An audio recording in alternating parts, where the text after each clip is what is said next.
તો આ માયાભાઈના છોકરાઓ જયરાજારે અને ભરતારે જે આ વ્યક્તિ કામ કરે છે, જે વિદેશથી, એમના વાડી ઉપર જ આ મશીનો, રાત્રે મારું મકાન પાડી દીધું ચોમાસા દરમિયાન, જે વાડીઓના રસ્તા હતા, તો એ જે મશીનોના શીલા છે, શીલે શીલે અમે વ્યાસ સાહેબને સાથે રાખીને તપાસ કરી, તો એની વાડી ઉપરથી જ મશીનો મળી આવ્યા, પણ વ્યાસ સાહેબ દ્વારા એની કોઈ જ અટકાયત કરી કે કોઈ જાતના પગલા લેવામાં નથી આવ્યા સાહેબ. અચ્છા, એટલે કોઈ એની સામે કોઈ પગલા લીધા નથી?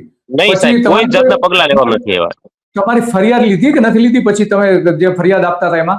સાહેબ 15-20 દિવસ પછી પણ ભાંગતોડ કરી અને અન્ય અલગ અલગ કચેરીઓમાં મેં જે દબાણ કર્યું કે ભાઈ આ લોકો મારી બગડાણા વાળા ભાંગતોડ કરીને ફરિયાદ લખે છે, મારા ખોટા કાગળો ઉપર સહીઓ કરાવે છે, મારા બાના ખોટા કાગળો ઉપર સાઇન કરાવે છે, અને અમે સાઇન કરવાનો, સહી સિક્કા કરવાનો ઇનકાર કર્યો એટલે એ લોકોએ અજાણ્યા શખ્સો વિરુદ્ધ સાહેબ એફઆઈઆર દાખલ કરી છે, ફરિયાદ દાખલ કરી છે. અજાણ્યા શખ્સો, તમામ પુરાવાઓ, તમામ એવિડન્સ હોવા છતાં. બરાબર છે.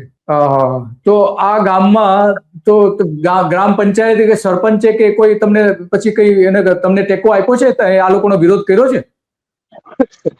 સાહેબ ગ્રામ પંચાયતના ટેકાની વાત કરીએ તો ગામના જે